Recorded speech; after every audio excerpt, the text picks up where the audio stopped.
我是庞博，欢迎大家。谢谢各位，谢谢各位。我是今年的主持人，欢迎大家。我也没有想到脱口秀干了这么多年，我是为了成为张绍刚老师的竞品。而且你知道，这个工作干时间短了，但是也已经有职业病了，你知道吗？前2天我去一个剧组客串，我进组那一天正好主演在杀青，非常感动，流着眼泪捧着花说：“哎呀，谢谢大家！”我说：“好，3、2、1，请锁票。”但是还是很开心，每年录节目都会看到很多的新朋友，今年也来了很多年轻的新朋友，甚至很多还在上大学，演完看到我也很激动，说：“哎呀，你知道吗？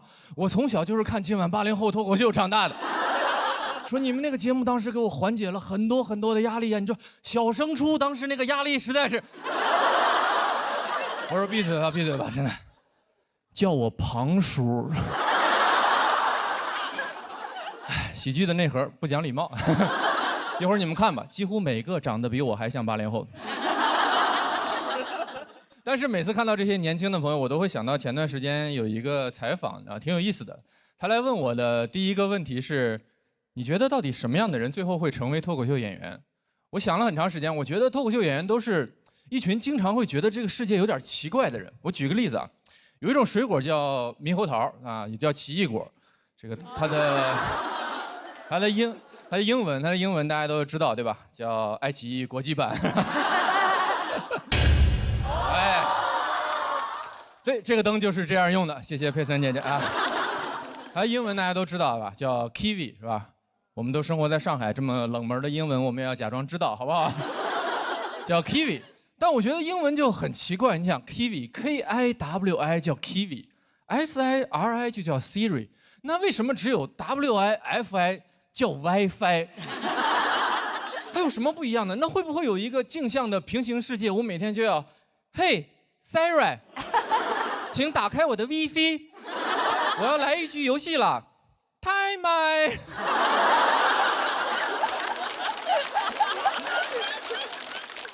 然后那个记者问我的第2个问题是，很多人都说脱口秀是冒犯的艺术，你怎么看待这句话？我也觉得很奇怪，似乎世界上所有的艺术表演里面，只有脱口秀是冒犯的艺术，好像他们其他人都不得罪别人，很神奇。你不会看着看着跳舞，突然间就急眼了，说就你能把脚抬到这儿，对吧？你看听着听着音乐剧，突然就站起来了，你们就不能好好说话吗？更重要的一点是，如果你要冒犯别人，首先你要有力量，对吧？但我觉得笑其实是一件很没有力量的事情。如果笑很有力量，我们在历史上就应该看到很多笑的故事，而不是战争的故事，对吧？《三国演义》就应该是诸葛亮3笑周瑜，诸葛亮笑死王朗，我从未见过如此开不起玩笑之人。王朗说：“完了，今天是要笑不活了。”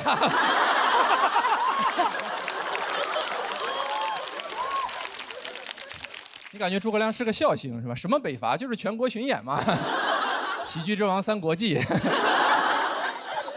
我想问大家，这个笑话冒犯吗？还是有一些冒犯的，如果你是王朗的话。但紧接着另一个问题就是，如果我听了一个笑话，我感觉到被冒犯，就一定意味着我是对的吗？在20年前，互联网上最流行的网络社群叫贴吧，当时每个学校都有自己的贴吧，非常火，都在上面讨论自己的事情。我们学校保定一中叫保定一中吧，北京当时有一所学校叫北京市第3体校，也理所应当拥有自己的贴吧，叫3体吧。后来的事情你们就可以想象了，是吧？小说3体，然后横空出世，然后3体吧就被3体的书迷占领了。所以理论上，北京市第3体校的师生是世界上第一批被3体人入侵的地球人。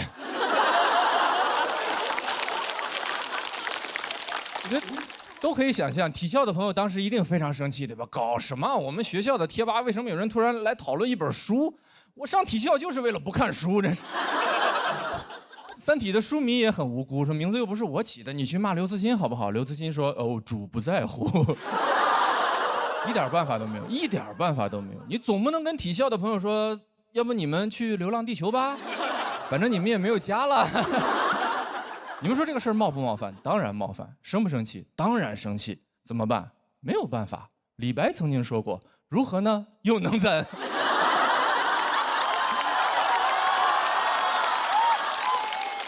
所以我觉得，不如笑一笑，不妨就笑一笑，对吧？我甚至建议体校的朋友和《三体》的书迷，咱们一起去弱智吧。我觉得弱智吧的吧友肯定不在乎，肯定会很欢迎我们。他还会问体校的朋友：“哎，你们为什么不快乐呢 ？happy 起来啊！你们不是黑皮体育生吗？”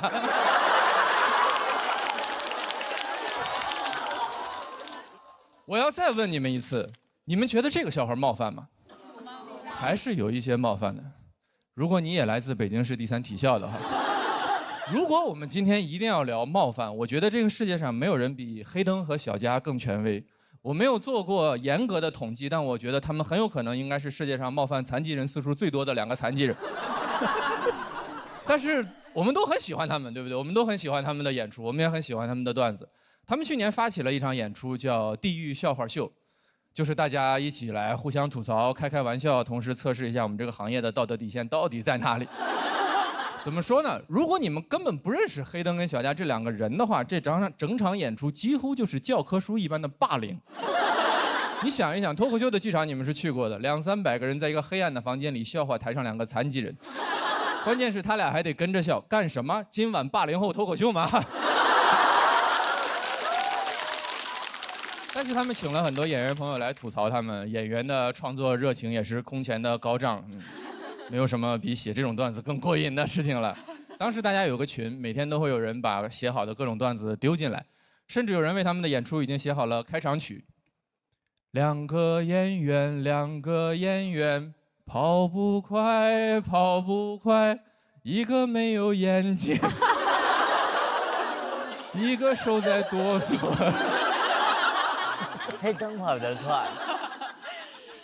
节目的播出尺度不允许我把整首歌唱完，太过分了，太过分了。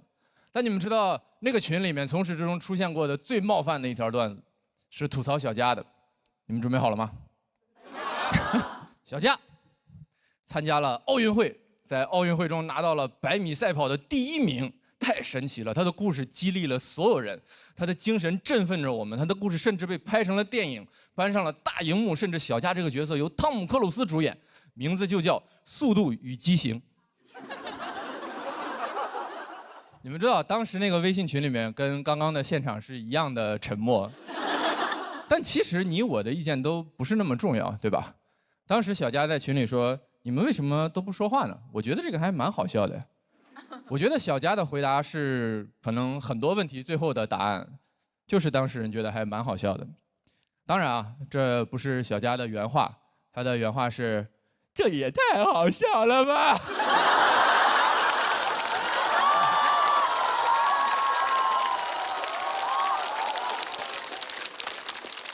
谢谢你们啊！你们笑了，你们鼓掌了，我就不是这个房间里面唯一一个冒犯残疾人的变态了。我也非常喜欢你们的样子啊！哇，北京市第3体校，哇，太惨了，我要笑一笑。我是小佳的朋友，但这个模仿真的很好笑。观众真的太可爱了。但我最后问你们一遍，这个笑话冒犯吗？还是有一些冒犯的。如果没有人笑的话，对吧？所以不如就笑一笑，对吧？我觉得这就是可能这个世界上为什么要有笑话这个东西，这也是世界上为什么有人要讲笑话这件事情啊。对我来说，脱口秀演员就是这个世界上最好玩的工作。我希望这个工作我能一直干下去，我希望我们的朋友都能一直做下去，我甚至希望我这个工作能干到80岁。我甚至已经想好了我的告别演出的名字，它必须发生在我80岁之后，因为它就叫今晚80后脱口秀。谢谢大家。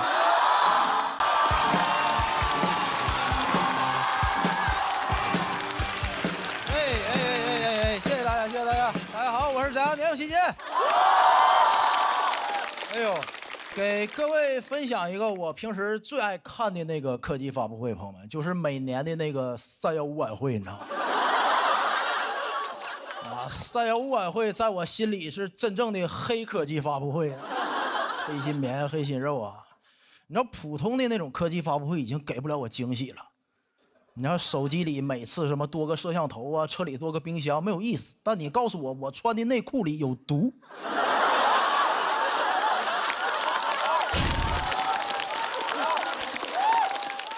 一下就很惊喜。而且你知道315晚会啊，它从来不延迟满足我。你看你买个手机啊，买个新能源汽车得预定半年到货，对吧？但他曝光那个黄焖鸡米饭用什么烂肉啊、发酸土豆片的时候，我是边吃黄焖鸡边看的。哎呀，吓得我当时立马站起来贴了一次性内裤，你知道吗？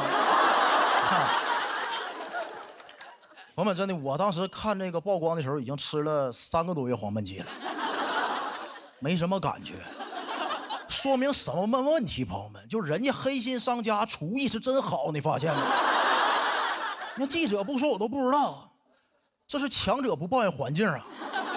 你想想，他用最烂的肉、最酸的土豆片做出来的黄焖鸡，一点腥味酸味都没有。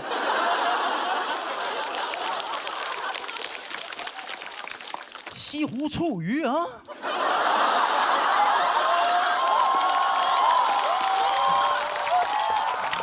用最新鲜的鱼，最正宗的醋啊！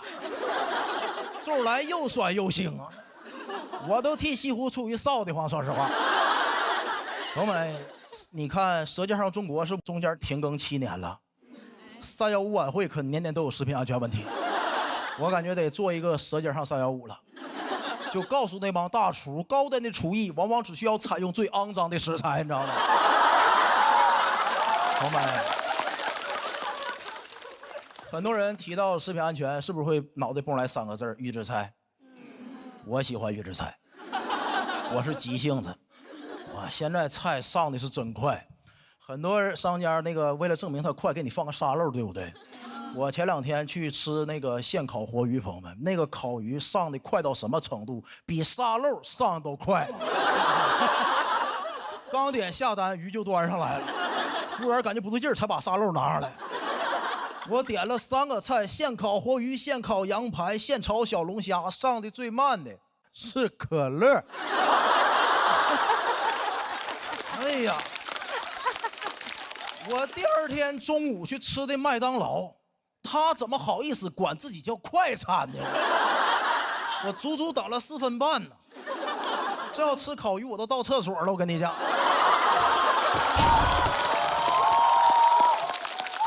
而且他第2点，预制菜有一个特点，我无法拒绝。我是一个中国人，也是一个金牛座，这就导致我是拼某饭的饭圈的脑残粉。我永远忘不了我第一次吃拼某饭那个价格，4块9 25个饺子，4块9 25个，好评返现还返了我9毛啊！如果到店自取还能便宜1块钱，但我放弃了，因为共享单车要1块5，你知道吗？哎，朋友们，也就是说这份饺子的极限价格是3块钱25个。3块钱25个，朋友们，这个老板在我心里慷慨的都有点抠门了。咱还差那3块钱吗？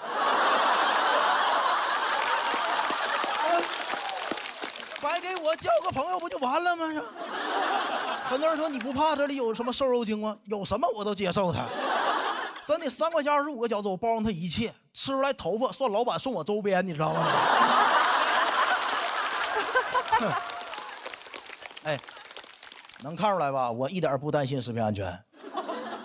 为什么？我有充足的理由啊！我小时候吃过苏丹红鸡肉，喝过3聚氰胺南酚。那句话怎么说？就是当你淋过暴雨之后啊，我都不打伞了，真的。我就不怕下雨。说实话，看见今年315曝光那个什么虾仁保水剂放多了，看的时候有点失望啊。那也不够劲儿啊，这玩意儿。那你看保水剂，它起码还算食品添加剂，让放。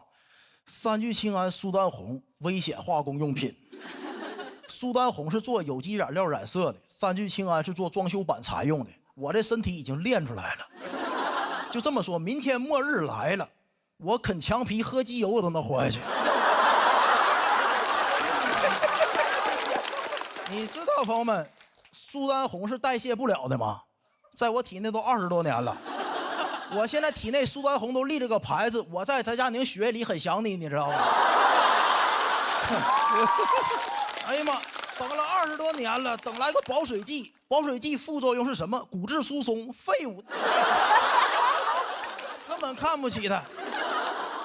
包括去年曝光那个什么大爷大妈做酸菜时候用脚踩，他那脚都敢吃，我跟你讲。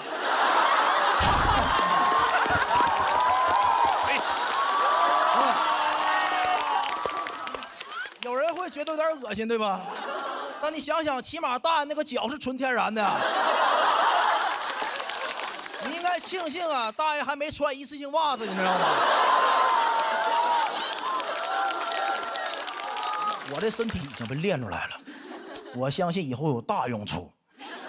将来如果有一天外星人攻打地球，把我的遗体当武器，能把所有的外星人全劝退。所有的外星人被我身体干的都是已读不回的状态呢。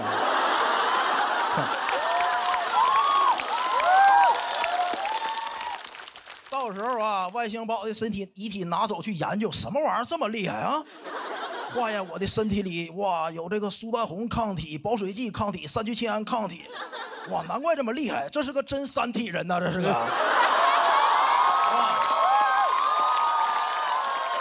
再拿这个显微镜仔细放大我每一个细胞上都写着一句话：杀不死我的，令我更强大啊！谢谢大家，我是阿莫，谢谢。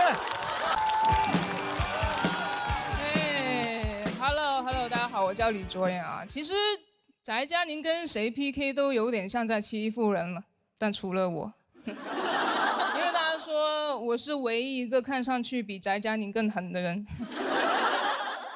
我跟他 PK 算是以暴制暴，但其实我是一个很温柔的人了。但是我确实从小就被狠人包围，特别是小时候，学校那些小混混觉得我长得太拽了，会来堵我，很无辜啊，长相是天生的。有人一出生就在罗马，我一出生就在罗马斗兽场。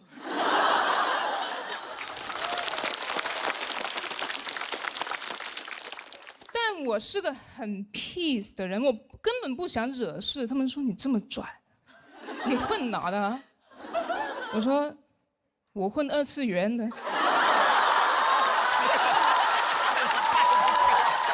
这也太惨了。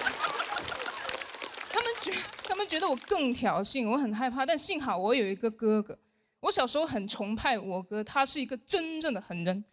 小年纪就开始抽烟，怎么打怎么骂都不屈服。我妈放弃了，给他买了一份重疾险。受益人写的是我妈自己，就是如果我哥没事的话，我妈会有一个完整的家庭；但是如果我哥有事的话，我妈会有一个美满的人生。母凭子贵吧。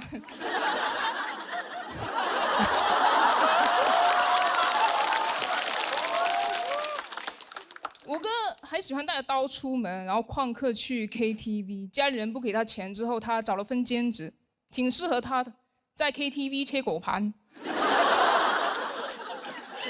所以我在外面被别人欺负，我第一时间想到他。我问他怎么办，他跟我说很简单，你要么打赢他们，要么加入他们。但是你是我的亲妹妹，你不能加入别的帮派。我来教你怎么打。哎，我哥啊，是我认识打架最厉害的人了，他要教我打架，不直接来学校帮我打。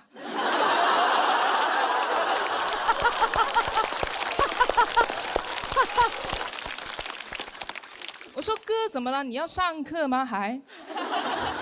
他说你不懂，我不方便亲自出手，你无法想象我经历了什么才走到现在这个地位的。我都不知道在外面是兄弟多还是仇家多。我说在外面应该是警察多吧。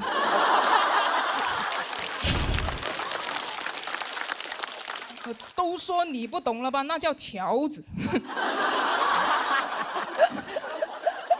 其实我有怀疑过，我哥应该没有他自己说的那么血雨腥风，他可能只是跟风叛逆而已。因为当时很流行一个电影叫做《古惑仔》，我哥在学校组了个帮派，7个人结拜，有6个都说自己是陈浩南。就《古惑仔》有一句很经典的台词，就是铜锣湾只能有1个浩南。我哥学校6个。我问他那还有1个是谁？他说是教父。我说不是同一个体系的吧？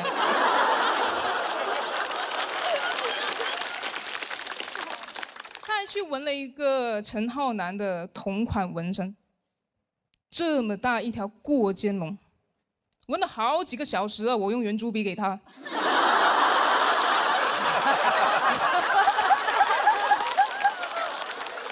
他还不肯在家里纹，大夏天中午拉着我上楼顶，当时阳光晒在他身上，晨光握在我手里。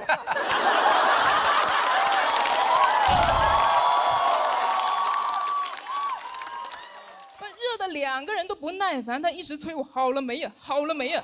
我说，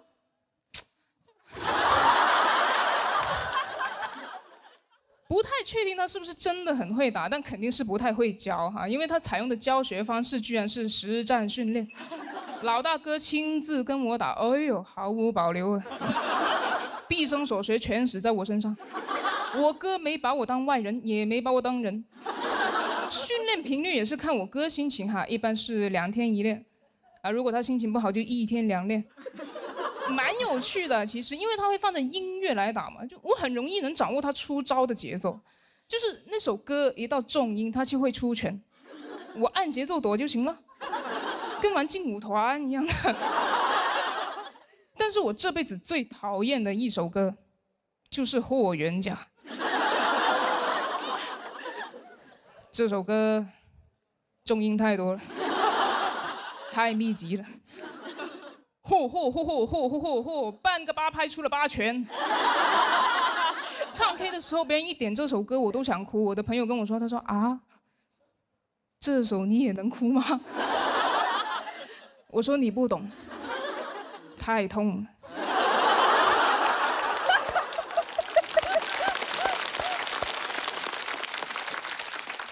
后来我离开家了嘛，上大学，我哥留在家学吉他，因为他看到摇滚歌手在演唱会上砸吉他，他觉得太帅了。学了一段时间之后，发现自己不喜欢弹，就喜欢砸，喜欢的是打击乐。但家里没这个条件，不可能砸锅卖铁给他砸木头吧，他总得去挣钱。有一次回家，我妈说：“你有空去看看你哥吧。”我说：“哪个监狱啊？”他说：“监什么狱啊？你哥去了亲子餐厅上班。”哎，我很好奇，我就去看了。他给一个我爸那年纪的人打下手嘛，又通过明厨亮灶那个监控，我看见那个人一直指着我哥骂。哎，你别说啊，亲子餐厅配上辱骂，感觉还挺像一个家的。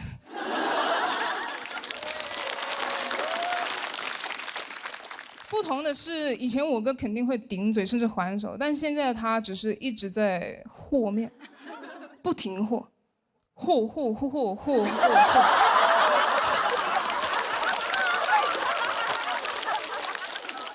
监控是只有画面的嘛，辱骂声是直接从厨房里传出来，挺难受，因为声画不同步。心酸，肯定心酸，但也庆幸吧，因为我以为他迟早会进局子，结果进了个饭店，就感觉命运的齿轮卡了一下，刚好卡在了饭点。那喜欢玩刀，在厨房里工作；喜欢当大哥，在亲子餐厅，有的是人喊他大哥哥。也不用担心外面是兄弟多还是仇家多，现在外面骑手多。我觉得我哥变得有点陌生了，但其实还是很熟悉。后来我跟他说：“我说，哎，我看到那个人骂你的时候，我真的很紧张，总觉得你随时会给他一拳。”我哥说：“你不懂，我不方便出手，面团好粘手。”就到这里吧，谢谢大家。嗨，朋友们，嗨，我叫于博。好，咱们狠人的叙事已经结束了，接下来是温情的家庭的内容。啊，不是说他们2个结婚之后的家庭啊。我妈很传统的东北母亲，教育观念传统，到现在是那种干点什么都给你挑毛病的母亲，对她好的不行。今年母亲节给她买了个包，她说给妈妈买包，妈妈是开心的呀。但如果这个包是你自己做的，不是更有意义了吗？什么话？我大学在上海，又不是在莆田。这话听了我都后怕，因为我原计划打算给他打4000块钱，即使打钱也这么说，给妈妈打钱，妈妈是开心的。但如果那钱是你自己印的啊，那你就开心不了多长时间了。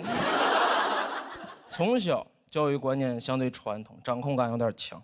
2010年左右，每天给我5毛钱。10年5毛，10年嘛，世博会都开完了5毛。然后我说你省着点花，5毛。是当时市面上流通的最小货币单元，他只要省着点就没有花，那叫攒着点花。这都不是每天都有，上学才有。兜里有5毛钱的小孩上学会自卑，5毛上学什么都干不了，5毛上学，我说你都不如少给我2毛，妈剩3毛我流浪呢。没有。我妈说：“妈不是不给你钱，妈就是把钱留给以后你去上海大城市买房的。”没买。但这句话是小时候拒绝我需求的理由。我说：“妈妈，我想吃一只鸡。”没法。我肯德基求你，不许吃啊！再给你那个首付吃没了。啥玩意儿？吃只鸡给房子吃没了？吃那啥鸡呀？住房公鸡呀？不是，他就是可能攒1倍的钱付一套首付，说这房子就送你了。我说啊，那房贷呢？有人这么送礼吗？哥们23岁在上海还房贷，我必还不上，我必当老赖。我必赖，让我今天还房贷就花我前23年的毕生积蓄，还1个月，然后第2月在这房子里饿死。这是一套纯手工凶宅。我妈原话：“哎呦，房子越早买越好。”我说：“真事儿吗？那你要不10岁给我买吧，每天还5毛钱。”我确实有想过，我想当10岁的老赖，因为10岁老赖帅，23岁老赖就是社会的边缘分子。但你切记，10岁老赖没有人当过。10岁呀，同学们幼稚至极，体育课，哎，我当迪迦的召唤者，我往那一站就是失信的执行人。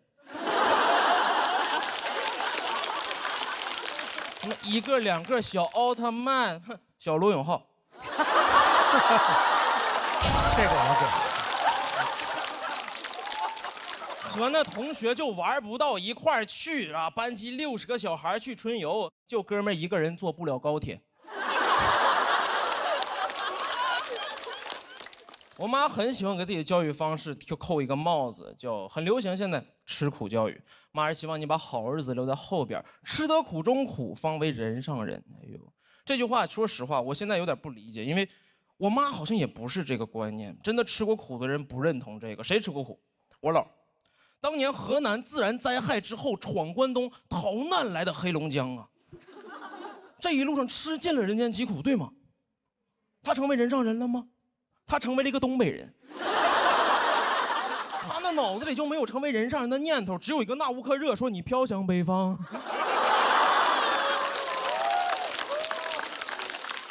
尤其我知道他没有过上好日子，因为这2年他经常和我说：“老希望你能上南方。”话里话外就是：“哎呀妈，老后悔了，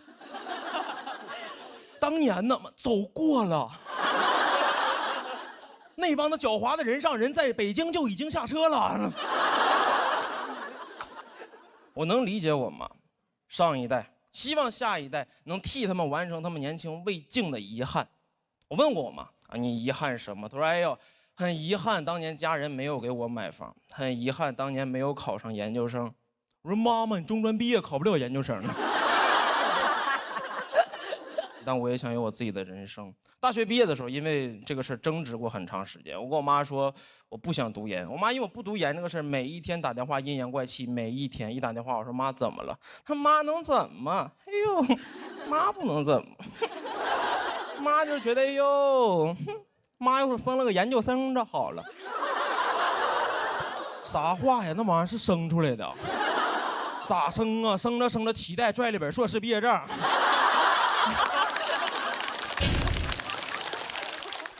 他那理论都有点变态。这么说你现在还行啊，985本科还够用，但妈告诉你不用多5年，5年之后这个世界上所有没有研究生学历的人啊，都将被淘汰。我不知道今天幸存率大概有多少。但我调查过，中国大概有1000多万的研究生和14亿淘汰者，99.5%以上的人叫什么淘汰？这叫灭绝。每次想到这儿更不想读研，因为我知道我们家世世代代没有任何一个研究生，我们家得灭门。哥们儿是个孝子，不能独活。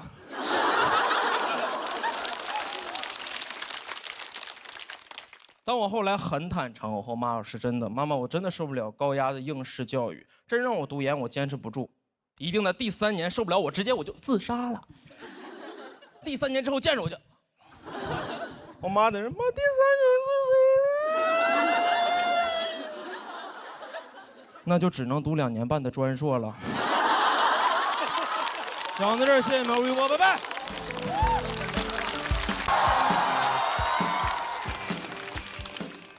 哎，你们好，你们好，你们好，我叫徐指导啊。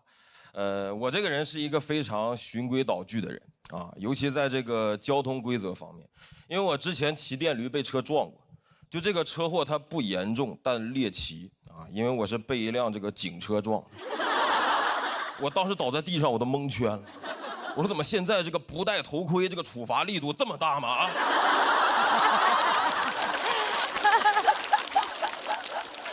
就你们都开始就地正法了是吧？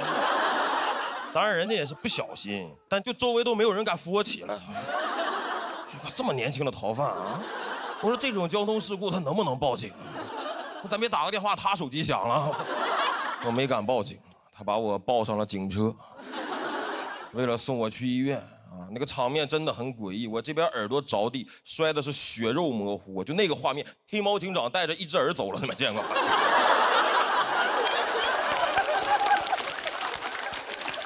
但我觉得我应该是这辈子唯一一次有机会坐警车了，因为我从小就是个老实孩子啊。就阿烟他哥那种打架的事情，我从小到大啊只参与过1次，是被人骗去的。当时中学周末补习班下课，有个同学喊我一块儿去吃饭，我一下车发现10几个那种流氓混混就把我俩给包围了，我才明白这孙子是骗我过来帮他打架的，就很过分，让人没吃饭干体力活。我看那10几个彪形大汉，我说我这今天虽然吃不了，但好像要兜着走了啊。但我最生气的是对面10几个小混混，他就骗过来我一个人，这就意味着他的胜算不会增加1点，但是等会儿他的痛苦可以减少1半。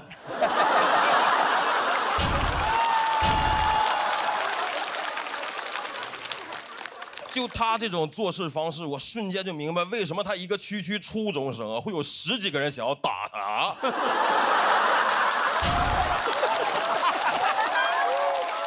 我在下车的第3秒就想背叛他，我想跟对面说，你们要的这个人我给你们带来了。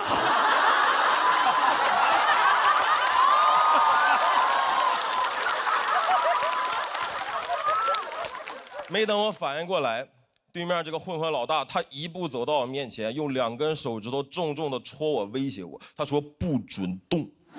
我当时感觉他会点穴，我一下就怂了，但我不想显得怂，所以我就鼓起勇气，用那种非常强硬的语气回应他。我回了一句我这辈子都忘不了的话，我说我不动。这句话对他们来说太震撼了。他们说你不动你横啥呀？就他们原计划应该是不准动威胁我，我反抗，然后顺理成章开始对我进行殴打。结果我不动，我看着他们那个束手无策的样子，我就明白，就只要今天我不动，那我今天就不痛。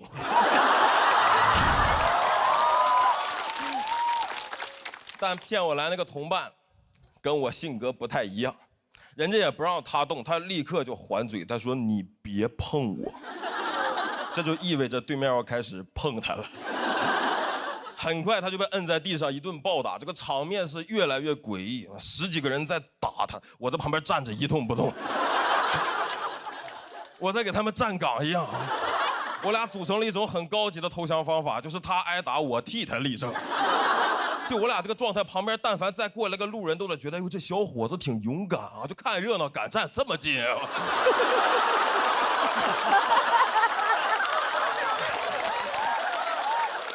我说我是不是得帮一帮他？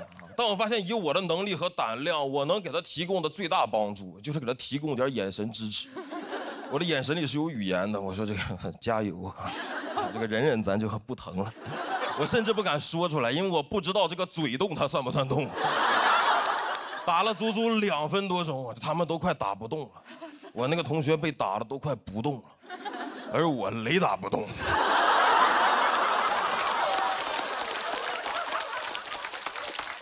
我们一群人离远了看，感觉这个一堆 GIF 动图里面夹了一张 JPG 呀。那个混混老大打着打着一抬头，发现我怎么还在这站着？他接下来一句话彻底震碎了我当天的全部自尊。他说：“你要没啥事儿，你先走吧。”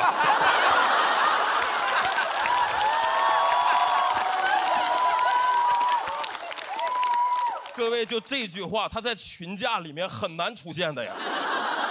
他代表着对你懦弱的肯定，他坚信你留下来什么用都没有。这句话打到脸上太屈辱了。你要没啥事儿，你先走吧。虽然我听完确实走了。但那个感受很真实。我那天到家就2个感受，就是屈辱啊，但是不痛。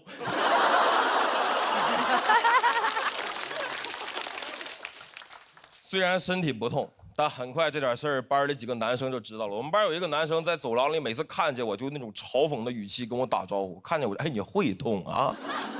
更让我崩溃的是，班主任得知了打架这个事情以后的反应，他让我颜面扫地。他在全班同学面前通报表扬我，说徐某同学校外遭遇打架，对方一再挑衅，保持沉着冷静。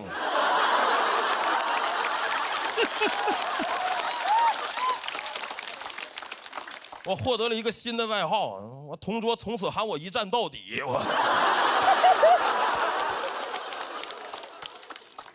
我说实话，那几年受了点影响，我一直很羡慕那些不太怂的人。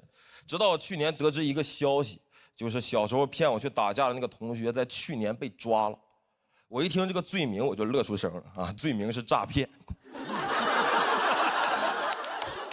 我当时说，我这点事儿追诉期这么长吗？但我又听说那个不让我动的混混老大，其实也犯过一点小事儿，但警察来了以后把他放走了，因为他认错态度良好。我一听就明白了。他从我身上学到不少。警察来了以后不准动，我不动。啊，那你没啥事儿，你先走吧。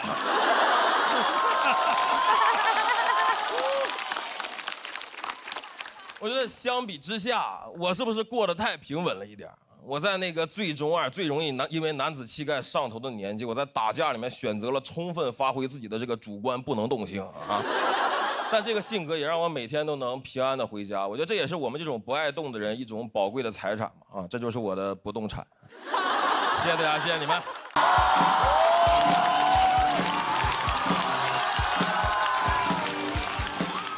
大家好，我是刘润成，非常开心看到大家，谢谢大家。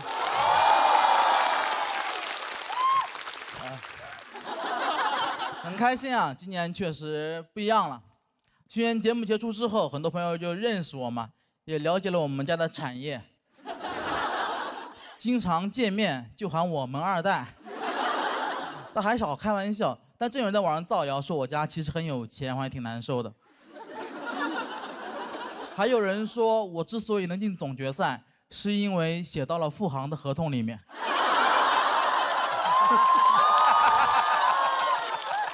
辟谣啊，没有什么背景，也没什么资源，小时候家里穷的还算是公开透明。当时我们住在店里面，说是店，其实就是一个街边的车库，完全密闭的空间，只有一个卷帘门。这就导致我从小就不相信圣诞老人会来我家，因为我觉得他应该做不到静悄悄地进入我家。就那个卷帘门呐，那玩意儿一拉，全小区都醒了，全小区都知道我们家穷的叮当哐啷哐啷哐啷哐啷哐啷响。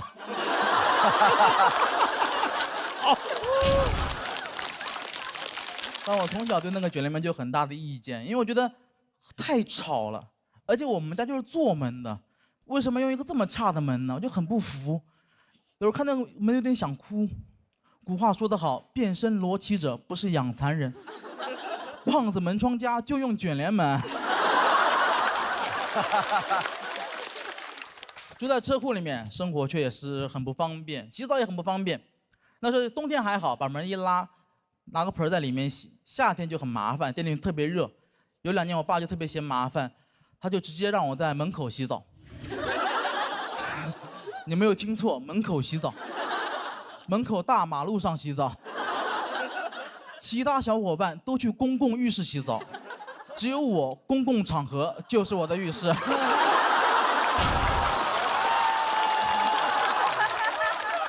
但那会儿实在太小了，没什么羞耻感，也完全不在乎别人的眼光，完全不在乎别人的眼光。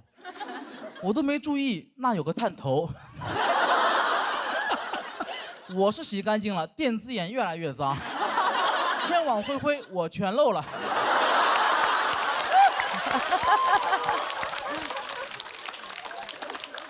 但我从小还是比较懂事的，一边在家里面店里面去帮忙照顾生意，一边去努力的学习。从小就知道，这是不锈钢，这是铝合金，这是陋室，惟吾德馨。米兰昆德拉有一本书叫《生活在别处》，我童年也是一本书，生活在车库，所以我就很想住在很高的地方，那是我的梦想。等我真有条件之后，前2年还没上节目，赚了一些钱，有工作了。我就想住高一点，我住在上海静安区的一个老房子7楼，可以便宜一点，演出方便一点。大家如果了解会知道，其实法律规定啊，一个房子没有电梯的话，只能修到6楼，但我住在7楼。严格来说，那段时间我住在法外之地。哎，那开发商很幽默，他没有解决这个问题，他换了个说法，他说我们那个1楼是0楼，2楼是1楼，他说我住在6楼。我说你这个太厉害了，你不解决问题，你改变定义呀。好像小时候考试呢，问你什么饭店离小明200米，小明每分钟走50米，问你需要几分钟，你回答小明不去了。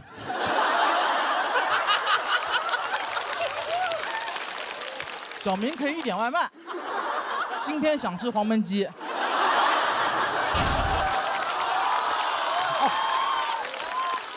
再配上一瓶乐宝啤酒，小明不再思考，今天只想玩好，放开玩 ，Why not？ 小明吃饱喝好，乐宝。老房子卫生间也特别小，只有1.4个平方，我很不习惯。要知道我小时候，那都是400多个平方，1.4个平方卫生间太小了。你们知道1.4个平方卫生间什么概念吗？就是我很难在里面摔死。是啊。有一次我在里面洗澡，脚一滑往后一倒，闭上一瞬间，我以为会倒地上流一地的血，睁开眼发现自己就这么卡墙上，整个人什么事都没有，一点伤都没有，全都是泡沫。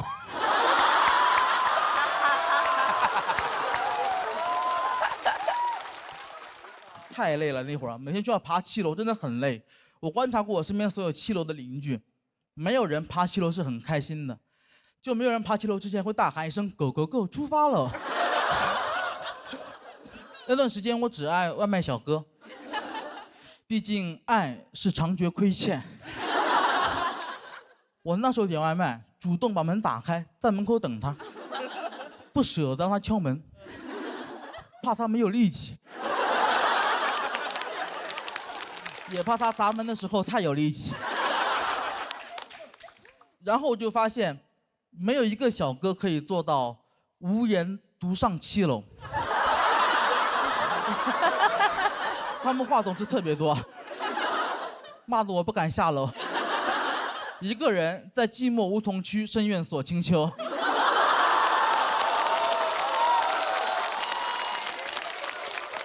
我那时候，我甚至可以通过听就判断一个小哥是不是跟我一样胖，不用看，听就可以。跟我一样胖的很好听，你就听那个脚步声，一开始还很欢快，是那种哒哒哒哒哒哒哒哒，过一会儿会变成哒哒哒，然后会变成。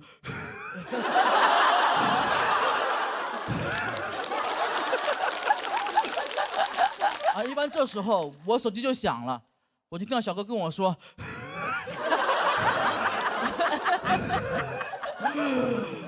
我到5楼了，你准备一下出来拿一下吧。”我说：“其实你在4楼。”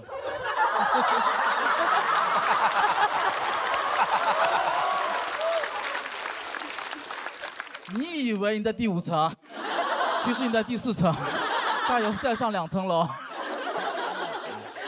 去年节目结束之后，我生活真的变好了很多，所以我终于完成了童年的梦想。我现在住在20楼，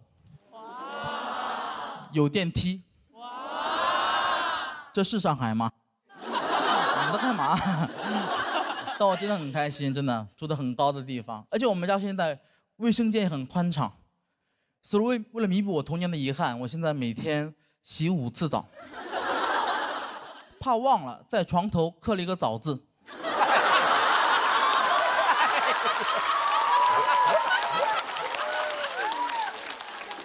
每天早上起来，我就吃早饭，洗早澡。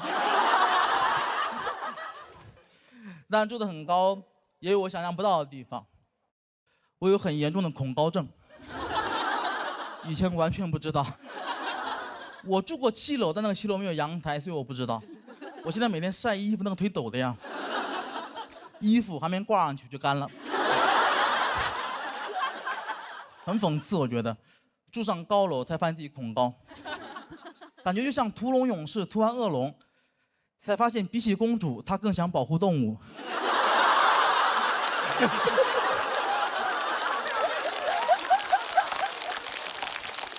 但我觉得这都是我可以接受的，因为我是一个有钱人，这是有钱人可以忍受的。有一天，我请我朋友来家里吃饭，他突然给我看了个新闻，他跟我说，高层住宅未来即将变成贫民窟。这个我无法接受，但他讲的很有道理，我也听进去了。他给我举了很多例子，他说现在美国就这样子，这是一个城市化的趋势。现在美国在芝加哥市中心的高层已经住满了穷人，而那些有钱人早就搬到了郊区的别墅。他们平时最爱待的地方，就是他们家的车库。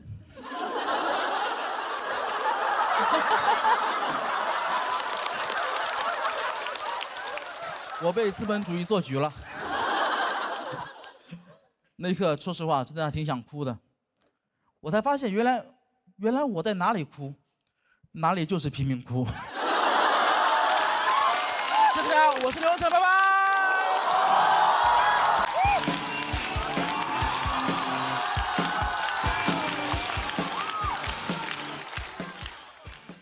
大家好，我叫小海。谢谢。最近节目组给我们准备衣服啊，我发现很多衣服我都不敢穿，比如说我就不敢穿短裙，因为我害怕别人说我腿粗。其实也没多粗，就是不细。我可以给你们看一下。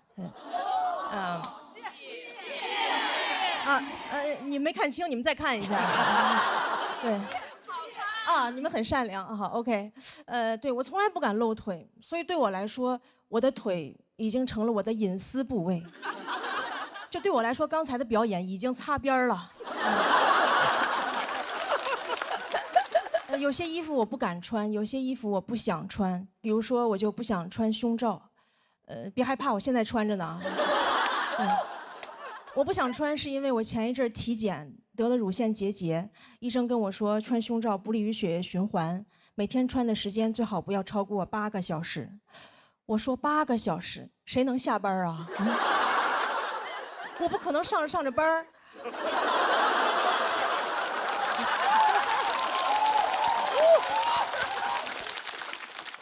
刘领导正跟我谈话呢。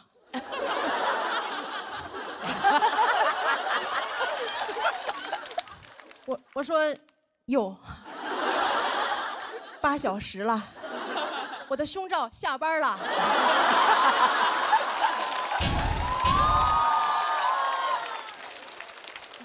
解脱了。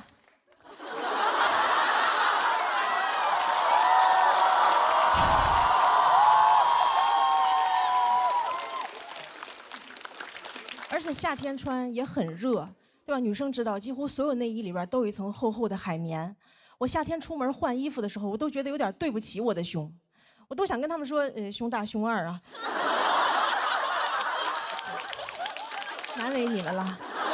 今天外边太热了，来把棉袄穿上吧。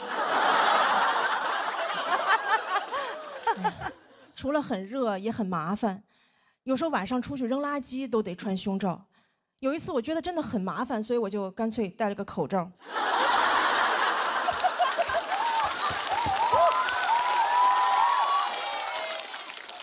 我觉得如果人只需要穿一件衣服，就是口罩。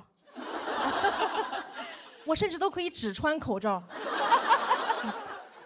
我打网约车就没有司机找不着我。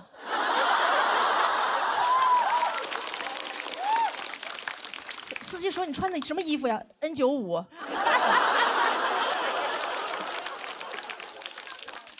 我试过很多方法，怎么可以不穿？比如胸贴，但胸贴有一个问题，就是它就是出汗容易掉，所以我在台上从来不敢戴，我怕我在台上掉装备。我还得赶紧跪在上面说：“这是我护膝。”胸贴还有一个问题，就是有时候我会过敏。人多我又不好意思挠，我就只能捶胸脯。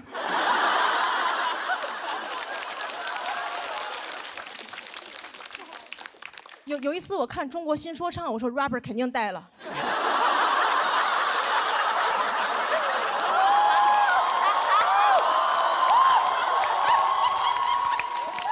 打招呼都是 Hey yo bra。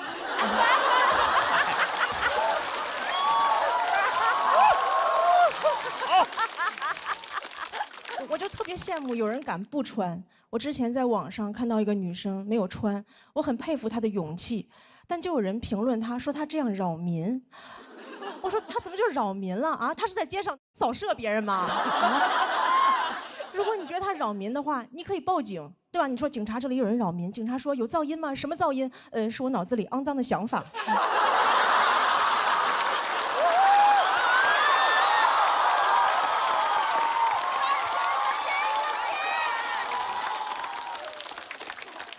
他怎么就扰民了啊？如果不穿内衣扰民的话，那光膀子大爷是不是至少应该判个无期？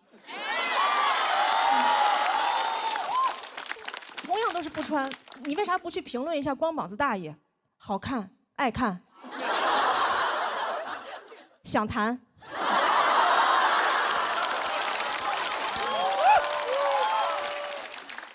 就是不想穿内衣这个事情，除了网友不理解，很多父母也不理解。有一次我跟我妈说我不想穿，我妈说正经人哪有不穿的？我当时我都变成那英了，我说这简直就是危言耸听。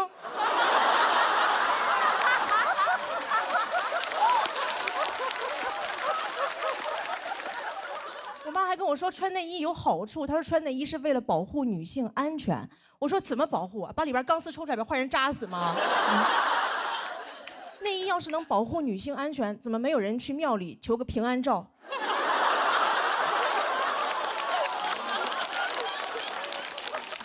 送给朋友说特意给你求了个祭照杯，保佑你逢凶化吉。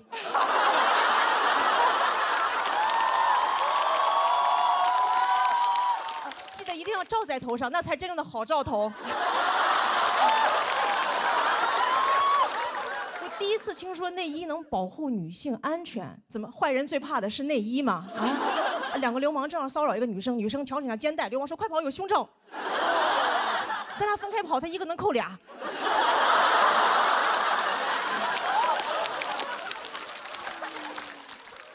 我妈还跟我说穿内衣有好处，可以防止下垂。她说：“你看内衣广告说了，我们这个可以防止下垂，能够对抗重力。”我说：“对抗重力，这么厉害的科技，咋不用来发射火箭？回头采访马斯克说：“您登陆火星的秘密是什么？维多利亚的秘密。”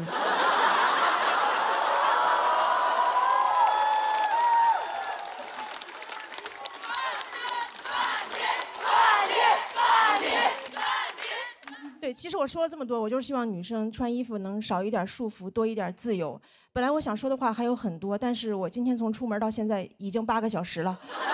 谢谢大家，我是小海。大家好，我是月明。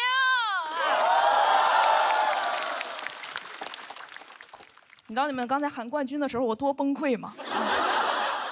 你们笑得越大声，我越笑不出来。我说实话，我选他们俩啊，单纯就是因为我这个人太容易相信别人了。他们一个天天在朋友圈焦虑，一个天天跟我说我稿子不行，我稿子不行。我感觉我都信了，就我信了。他不是稿子不行，是我脑子不行呀。咋往下讲？说说我脑子不行的事儿吧。我这个人确实脑子不太行，特别容易被骗。前段时间被骗了4.4万。我当时我就想，我太笨了，我太笨，但是我好有钱呢。太有钱，4万多啥没干，就换这么一套段子。所以大家不用同情我，不用太悲伤，就笑。你们不笑，我回不了本儿。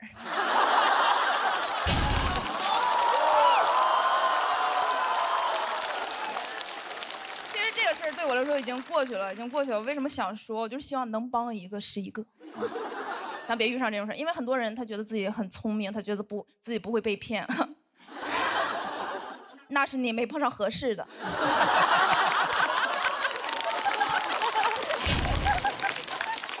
你要碰到自己的真命骗子，哎呦我的天哪！咔咔给人打钱，太上头，我就是碰到真命骗子了。那个骗子就在微博上冒充我一个在埃及旅游的朋友，管我借钱买回国的机票，要1.8万。我真去查了，真是1.8万。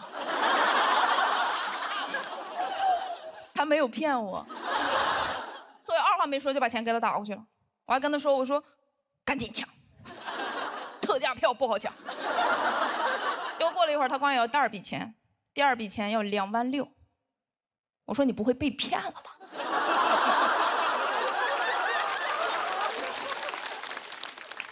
他说你放心，我不会被骗的。我说那没有问题啊。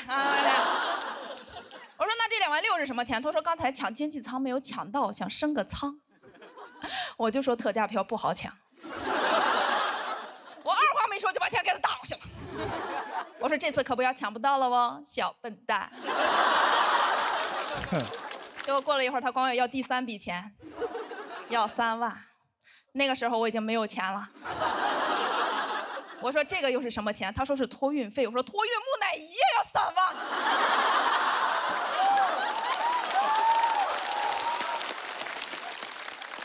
我后来想，木乃伊可能是埃及的土特产，所以二话没说我就去借钱了啊！我就去找我们共同朋友借钱。共同朋友说你被骗了，你赶紧打电话报警吧。我说打电话报警，他们能借我3万吗？啊，开玩笑，报警了。报警之后，说实话，挺难受的，挺难受，心里不得劲儿，感觉很委屈。我就想让我妈安慰我一下，我就给我妈打电话，电话一通我就绷不住，我开始哭。我妈说：“你说话啊！”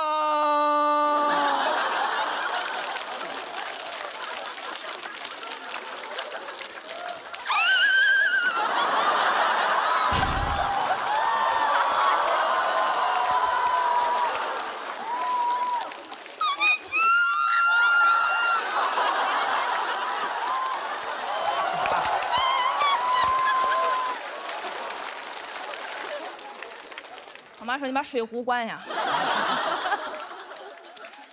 大人能被骗啊？然后我妈开始问我怎么被骗的，什么时间、什么地点、被骗多少钱、什么银行卡号有多少。我说实话，就这些问题啊，骗子都问过。问到后面，我都怀疑她是不是我的妈妈。我说你给我打200块钱，他说你滚，是我妈，是我妈啊。但是确实跟我妈聊完之后，心情好很多，心情好很多，然后就挂了电话之后自己冷静了一下。结果我爸下班之后听说了这个事情，我爸又给我打电话，问我怎么被骗的啊，什么时间什么。我觉得我爸是关心我的，所以我跟我爸又说了一遍。然后我老舅又给我打电话，我说老舅，你现在就把这个电话给我挂了。我现在就在家族群里开一个群通话。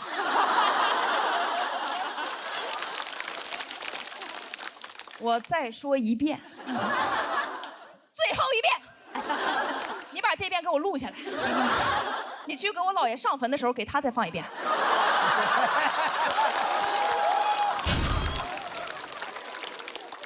哎，说实话，感觉自己被骗完一次之后，感觉成电信诈骗的 VIP 客户了。他们有什么骗术都得让我体验一下。我每次接陌生电话，不是法院的传票，就淘宝退货，要不各种白条、机场改签，全是诈骗，全是诈骗。所以我对陌生电话非常抵触。我有次接到一个陌生电话，就4个字：陌生电话，都给我气笑了。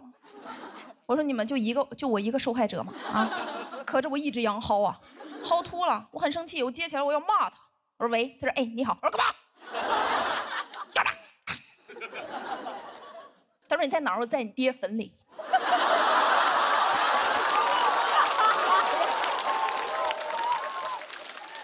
我说你来，我弄死你来。他说妈，那你这外卖给放哪儿？对不起啊。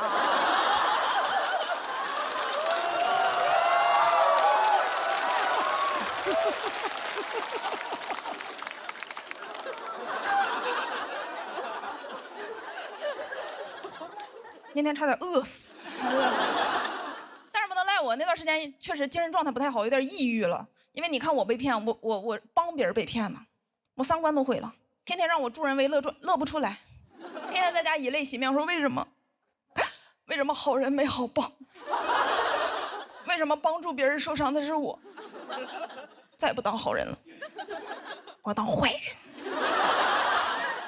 我以后我就随地大小便，随地吐痰，不给老人让座，坏死他们！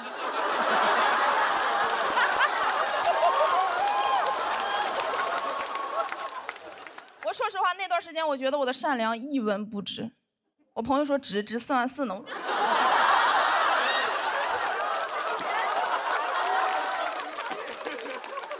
当然，我说这个事情也是希望大家以我为戒啊。但是不要可着我一个人戒好吗？谢谢大家，我是月饼。哎 ，Hello， 大家好，我叫黄延锦。最近录节目一直在住酒店嘛，我觉得女生住酒店很麻烦，又担心很多隐私问题，我就很怕被偷拍。我也刷到过那种视频，教你怎么查酒店摄像头，是吧？教你查这个房间里有没有可疑的路由器，查镜子是单面镜还是双面镜，啊，电视也得查，还得看插座里有没有红点儿。我每次跟着查到一半就累得不行了，躺那个床上心想不管了，你乐意看哪儿就看哪儿吧。但是你哪怕跟着全都查了，你还是没有安全感，因为你不知道这种科技现在到底进展到什么程度了，对吧？为了知己知彼，我现在天天在网上搜如何在酒店安装摄像头。我现在一边查怎么防偷拍，一边查怎么偷拍，我都好奇那个大数据得怎么标记我。一个注重隐私的变态。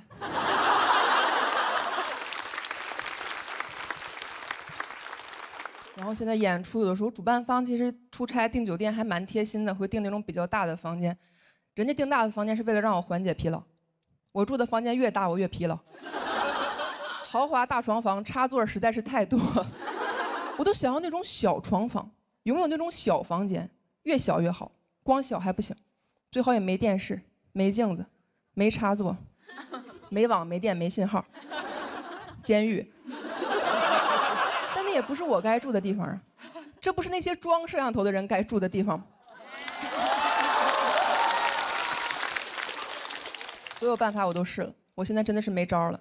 我现在住酒店，默认房间里就有摄像头。我现在住酒店，不敢卸妆。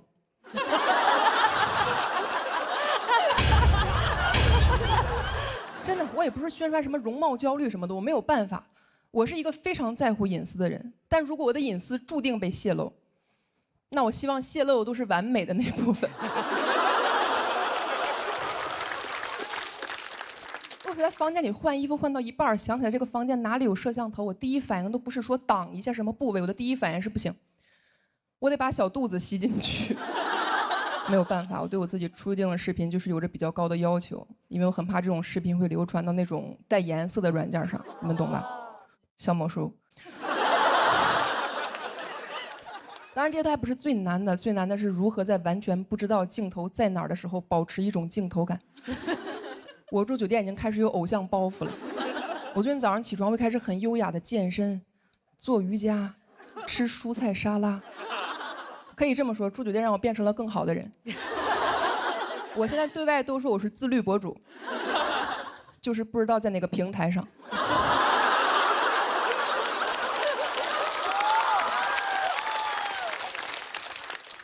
我还有男生朋友会说黄燕金你太夸张了，那我们男生其实也会被拍，但也就没有你这么紧张。我说废话，你当然不紧张了，你在那个平台上会被快剪。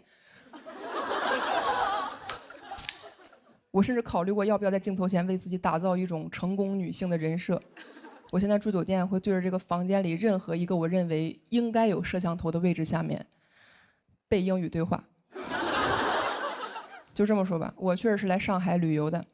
但是现在给我打扫客房那个阿姨啊，她以为我是来中国旅游的。我今天早上起来背英语的时候，亲耳听到她和另一个阿姨说：“你说他们老外说话为啥要对着烟雾报警器？”但我前一阵和我妈妈住酒店，我妈问我说：“你说这房间里会不会有摄像头？”我说：“应该有。”我妈说：“行，这回不怕丢东西了。”他说完我都有点悟了，我觉得人痛苦就是因为太贪心了，是吧？你住个酒店，一个消费者又想要安全，还想要隐私，怎么好事都让你占了？有一个不错了，我现在有时候背完英语都对着那个摄像头说，别光看我，看着点东西。我是住酒店时才明白什么叫人生没有彩排，每天都是现场直播。我现在住酒店的时候，这种焦虑已经到了一个什么状态？我平时在家里住的时候不化妆不敢出家门，现在住酒店。不化妆我不敢回酒店。我朋友前两天看见我就问我，他说黄燕金你天天打扮这么漂亮回酒店，你说实话，你房间里到底还住谁了？我说说出来你可能不信，得有200万人。我现在又担心，如果有一天微博私信收到那种99加里面说你火了你火了，我的心想可千万得是在爱奇艺呀。讲到这儿吧，兄弟。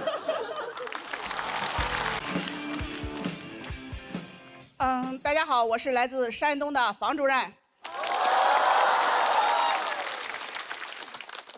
没想到吧？老太太也是个参赛选手。我是奔着1轮游来的。稀里糊涂的就进到第2轮了，我也是没想到啊，这节目组他竟然没有黑幕。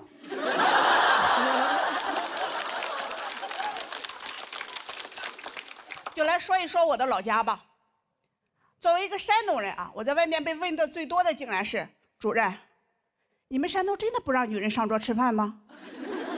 在这儿，我辟个谣，只有唐香玉他们家不让上桌。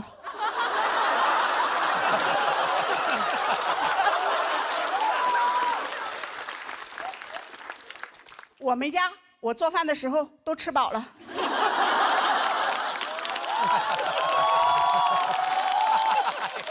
太讽刺了。我炫的时候还会给自己配上统一春福焙茶，3重焙火，口口生香，菜香茶更香，都这么香了，谁还上桌吃剩菜？其实我老家真的不像大家传的那么重男轻女，只有我家重男轻女。我小时候啊，家里就3间石头和泥巴砌的草房，2个石头砌的破猪圈。我爸打小就给我说，草房和猪圈将来都是我哥哥的。我说爸，那你可得看好了啊，哥哥容易塌房啊。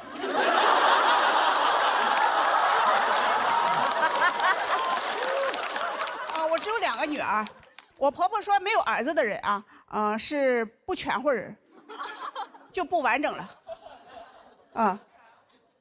离婚的人是半拉人，就是1/2人。我算了一下啊，我是又离婚又没有儿子，我到底还是不是个人啊？我还存不存在啊？我听说薛定谔养的猫是既存在又不存在的。我说哦，原来薛定谔养的是只离婚的母猫啊。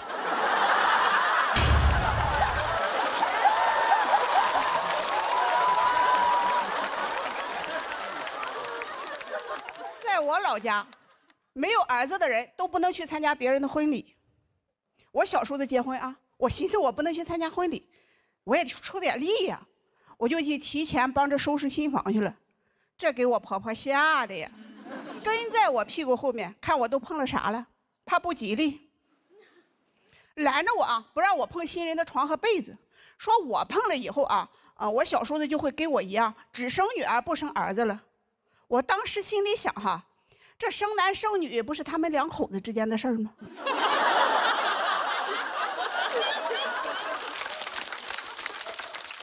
我的参与度咋那高呢？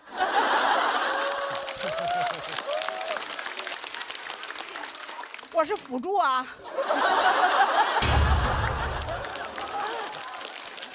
我要是真有那本事，他们不应该歧视我，他们应该供着我。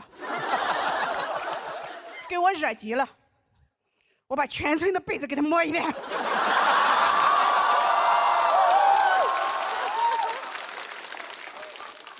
到时候我们村就是女儿国。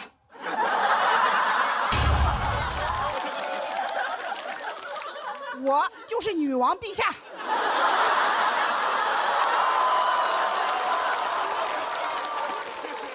越想越生气，这我小叔子以后要是真生了儿子，我不就更受歧视了吗？我就趁着没人注意，摸了他2把被子。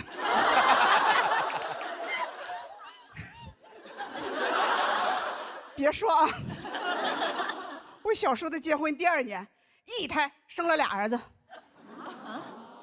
我也感到很奇怪。这咋还摸反了呢？难道我的体质跟别人是相反的吗？我要早知道我这么灵哈，我摸的时候就该摸他个10把8把的，让他生10个8个儿子，累死了。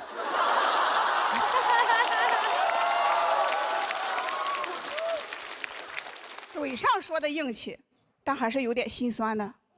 在我们村啊，原来不仅婚礼不让没有儿子的女人参加，就连村里分的宅基地和墓地，他都没有女人的。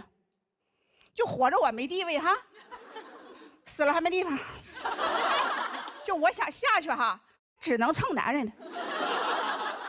别人都说婚姻是爱情的坟墓，我都羡慕了。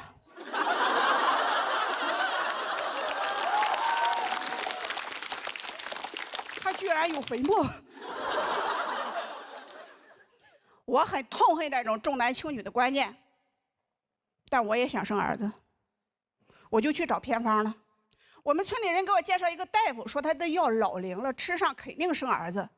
我就翻过了好几座山，找到这个大夫，拿了药，刚要走啊，又进来一个患者说：“大夫，你给开点药，俺家兔子拉肚子。”我说什么？我这才知道啊，他是个兽医。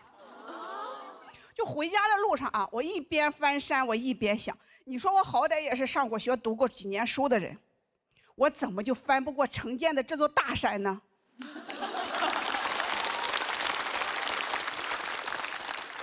兽医开的药，我怎么就不能吃？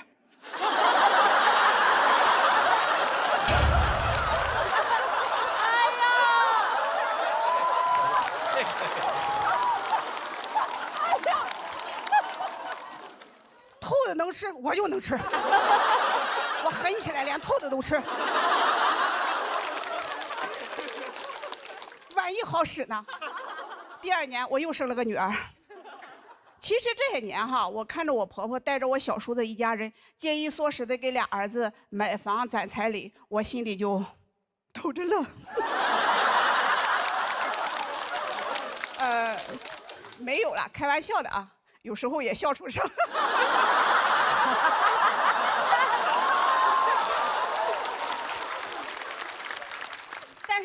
村啊，女儿再怎么优秀，还是会受到歧视。哪怕是亲戚之间，他也会攀比。有孙子他就是王炸。我说我女儿1个月工资1万多，我堂哥说我有孙子。我姐说我女儿在上海买房了，我堂哥说我有孙子。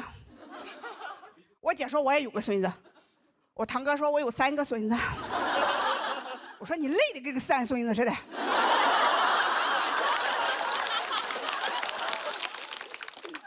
我说你要那么多孙子干嘛？你要去移山吗？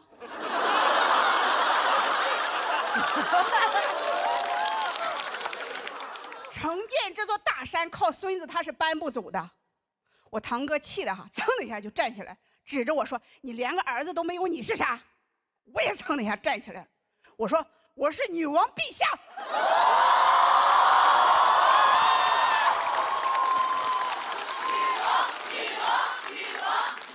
谢谢大家，我是房主任。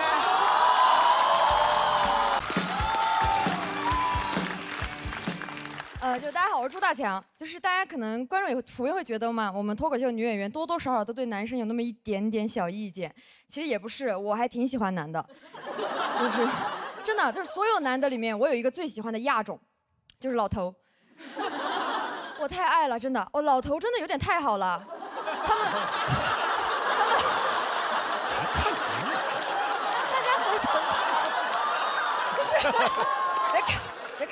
别看老头，就你们有见过公园里面那种撞树老头吗？我爷爷就是，他那个精神状态太好了，高能量老头。我就感觉他通向那个树的时候，脑子里面只有一个执念：今天这棵树和老子只能活一个。我老匹夫今天就要蚍蜉撼大树，太厉害了！我就感觉吧，在他眼里面，管他什么杨树、柳树、奇树、偶树，都是社会对他的约束。撞树才是真正体现人的主体性和反叛精神的一种行为，老当益壮。哎，真的老壮汉，佩服他。我觉得有点太无拘无束了，主要是老头无拘，公园无数。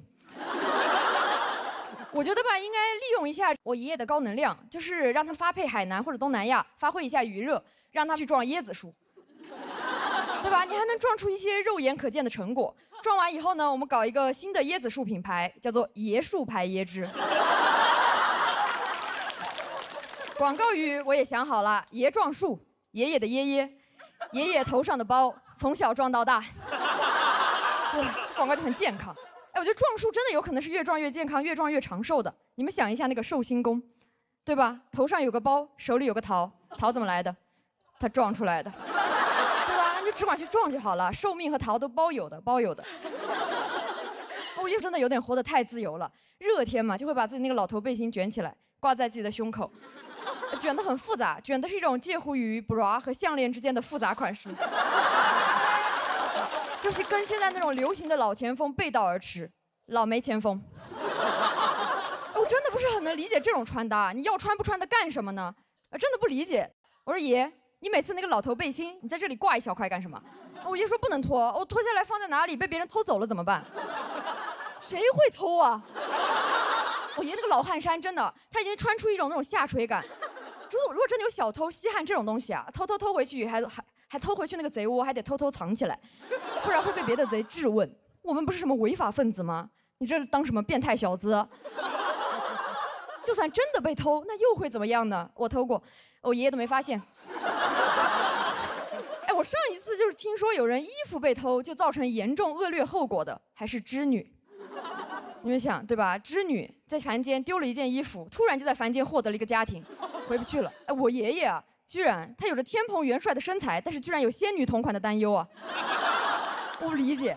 但我觉得我爷爷好像还算好的，还有那种最后那一小块背心都不穿的，就那种穿衣有肉脱衣有肉的。好羡慕这个身材，也没有什么身材焦虑，他们裸的层峦叠嶂的，很有松弛感，也很敢松弛。我有时候就想让他们意识到，就那种半裸大爷意识意识，公众场合也是有人在看着他们的嘛。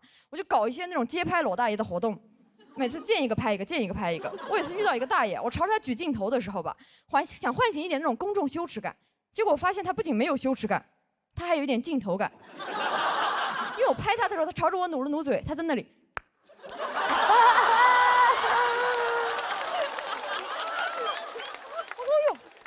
想的肚皮好自然的精神状态呀！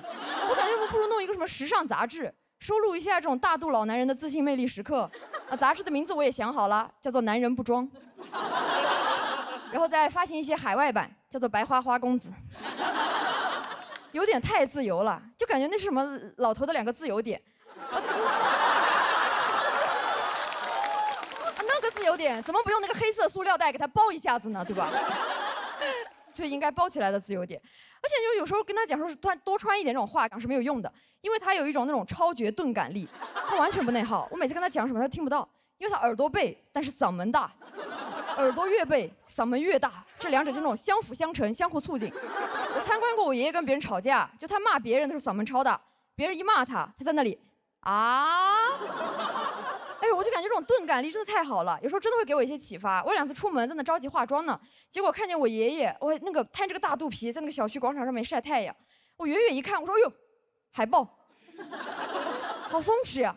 我有时候感觉我爷的肚皮真的比我的脸皮厚多了。我有时候觉得他这样子出门都行的话，我什么样不行呢？我就感觉我的素颜焦虑和身材焦虑，有时候直接被我爷爷那个不受规训、不涂防晒的大肚皮治愈了。我爷每天在小区广场晒一块简简单单的那种大肚皮，就把小区广场过得跟那种沙滩一样。我们小区也没有海，有海，海在我爷爷自己头上，一小块地中海。我爷爷那小块背心交相呼应的，哇！我爷爷每天真的在那里光膀子穿围脖，打一个动物 ，QQ 企鹅。特别我爷爷还有卡痰，每天在那，我就知道啊 ，QQ 爷爷上线喽，很可爱。哎，我爷爷真的有时候感觉又像一个海豹，又像一个企鹅的感觉，他就是一种南极动物。所以我现在正式确诊为我爷爷是一个南极仙翁，对吧？每天撞树撞脑袋包，还担心自己衣服被偷，真的，我的神仙爷爷啊，老仙男，活得有点太潇洒了。但我有时候还是希望老仙男能多少还是穿上一点吧，也希望我能拥有一些我爷爷这种老头的松弛感。我现在就致力于做一个那种精神上的老头，我自由不受规训，也充满主体性。我主动去撞生活中的每一棵树，我越撞越死撞。如果有质疑声，我也在那里。啊！谢谢大家，我是大强。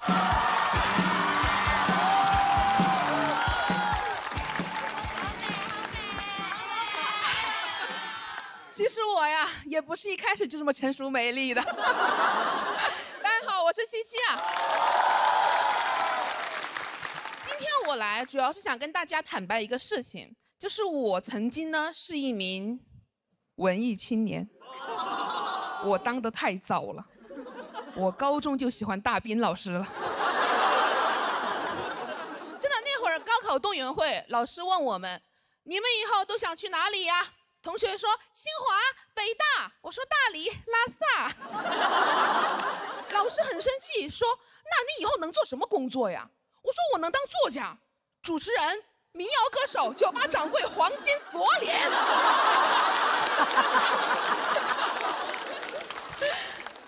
所以我高考结束就马上去了一家青年旅社里面做义工，在浙江一个古镇叫西塘。哎，我在那里生活很荒唐，因为我是那个青旅里面唯一的义工，我以为我去那儿可以净化身心、洗涤灵魂，没有净化身心，只有洗涤灵。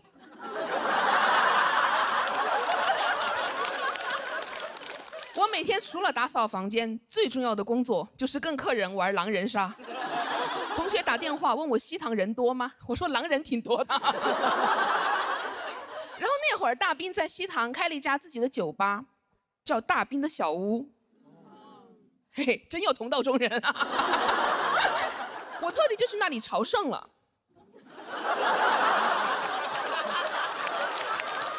哎呀，不要嘲笑我，好吗？好的。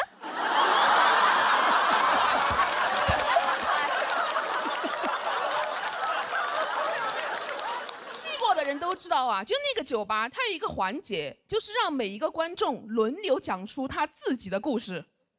一个大哥站了起来，我之前一个人误入了无人区，走了1天1夜。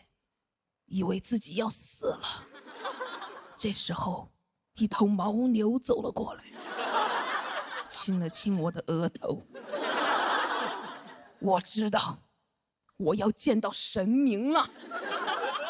啊！这个张飞是从哪来的？张飞，这也太装了吧！但我当时管不了那么多，因为下一个就是我。我能讲什么？我才高中毕业。我说我之前一个人误入了尖子班，模拟考试之后，我以为自己要死了。这时候，一头班主任走了过来，敲了敲我的额头。我知道，我要见到家长了。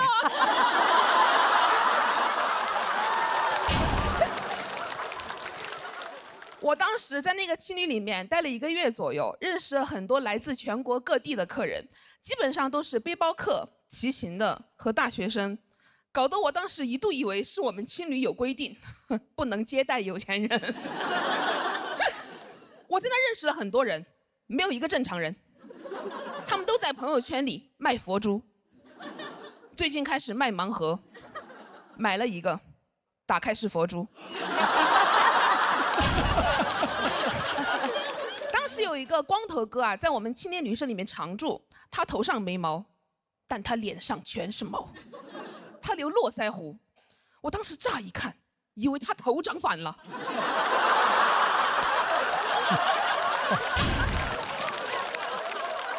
光头哥是那种很典型、很老派的文青，他最瞧不起的就是那些被社会时钟裹挟的人。他那会儿经常攻击我，他说：“像你这种只会死读书的人。”我说：“哥，我只考了一个2本。”他说：“你以后只会过那种最无聊的生活，你只会找工作、等升职、坐公务舱、住希尔顿。”我应当珍惜这份祝福。光头哥又说：“他说你要记住，你是为自己而活的，人生没有什么目的地是一定要抵达的。”我说：“我还没去过拉萨。”他说：“那你是白活了。”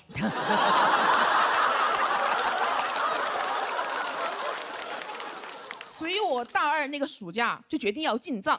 都说青春没有售价，硬座直达拉萨，但我没有坐硬座，我走路去。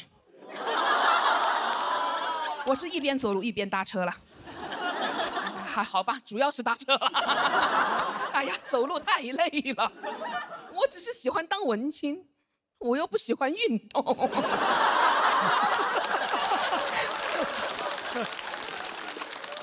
我当时年纪小啊，特别期待在路上碰到的人都是大兵书里面那种人，所以我一上车迫不及待问司机，我说：“你为什么想去西藏？你是流浪歌手，还是地下诗人？”司机说：“我放年假。”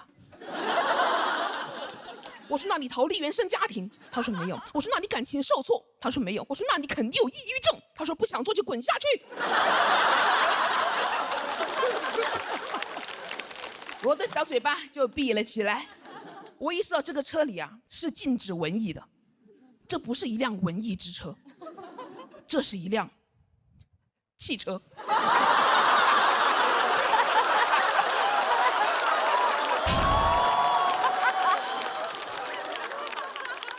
2个人啊，在那个国道上走了2个小时左右，又搭上来一个男孩。那个男孩上车就问我，他说：“你为什么想去西藏？”我当时真的很紧张，透过那个后视镜看了一眼司机。我说：“啊，我放暑假。”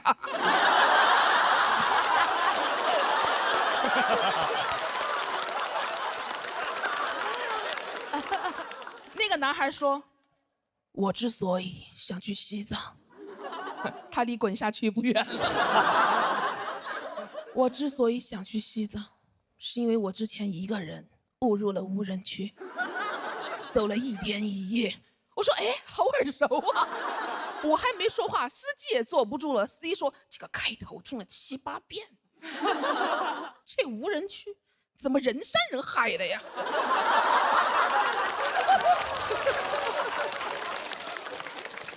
我当时进藏大概进了10天左右，路程很苦，但真的很美。但真的很苦。我现在已经完全过不了那样的生活了，我还是很想再去西藏的，但我要公务舱进藏，我要风光大藏。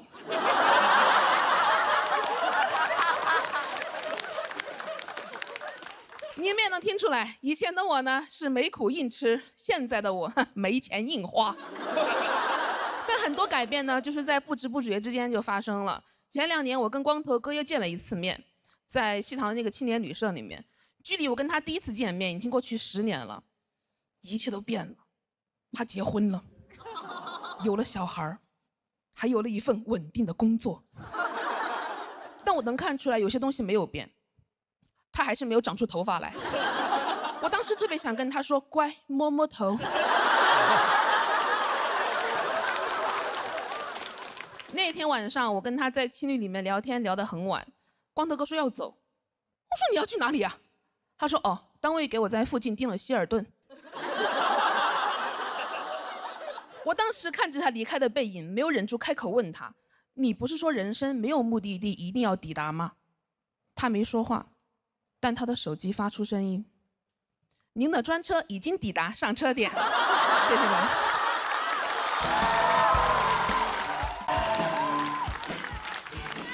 Hello， 大家好，我是轩宇。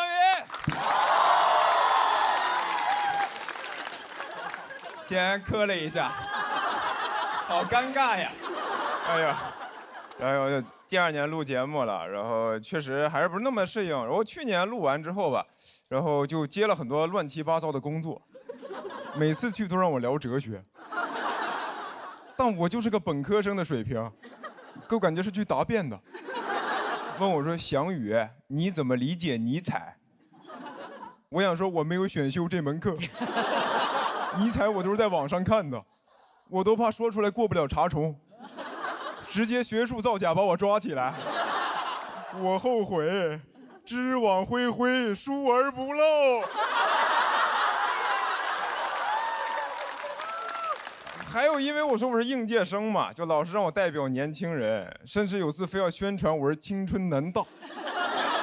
我说别吧，我都27了，我只是延毕了。那你是不是只要在读书就一直是南大？整个宿舍一起延毕到80，哎，耄耋南大。啊，一起推着轮椅去上课，老师说：“同学们，我这门课今年可能会挂几个人呀。”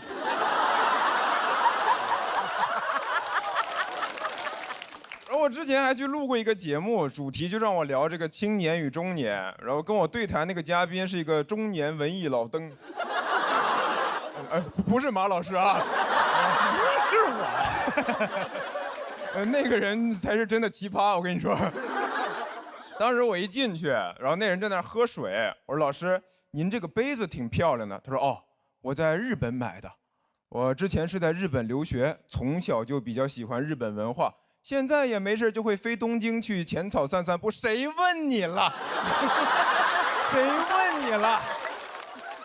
我一句话了解一个男人半辈子。我聊的不是杯子吗？没聊你呀，你在这儿装什么杯呢？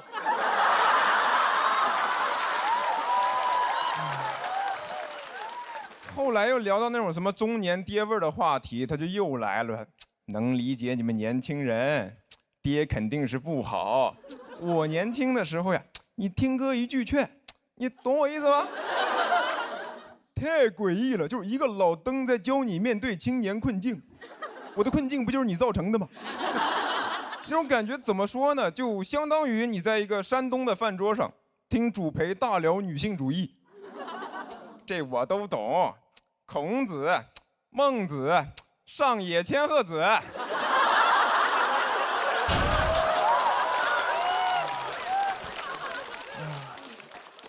然后我最难理解的一类工作吧，就是让我给建议，我给应届生建议，给年轻人建议，甚至给职场人建议。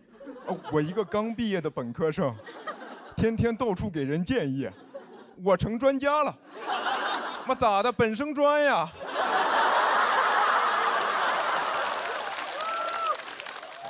我自我认知觉得我是靠讲脱口秀被大家认识的，就你让我搞笑我 OK， 但是聊别的我是真不会。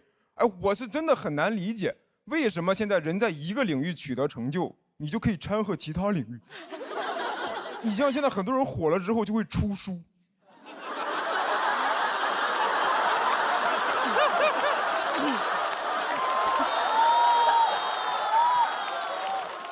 当作家，我送过你。哎，以前出书很难的，你想想司马迁，你现在把《史记》和那种明星畅销书摆在同一个书店，司马迁看到什么反应？说啊，这样就可以吗？我受宫刑忍辱偷生值得吗？还迈不过这个人间不值得啊！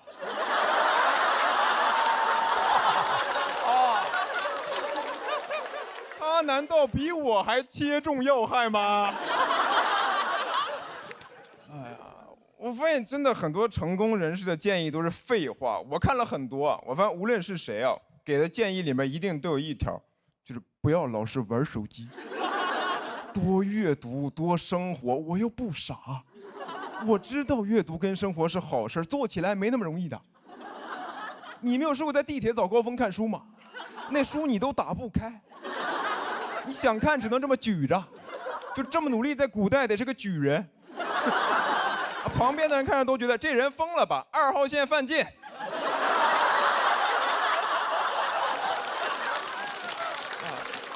然后我真的也被人问过，说翔宇，你在人生的低谷会反复看的书是什么？我看的是《斗罗大陆》和《斗破苍穹》。就是那些崇高的思想、细腻的情感，你是要花精力去品的。你说你累一天，晚上回家瘫在床上就不想看那种文学大部头，费脑子，砸脑袋贼疼。我看什么《平凡的世界》，我白天过了。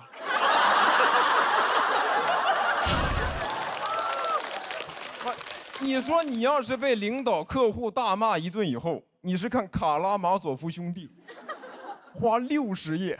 讨论是否要对恶人正直善良，还是看斗破苍穹，谁惹我全杀了。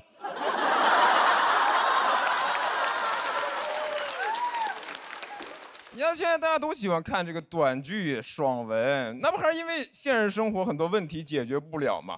这你要真过成爽文，谁还看爽文？我就不信马云会看爽文。啊，一觉醒来我是千万富翁。马云说我破产了。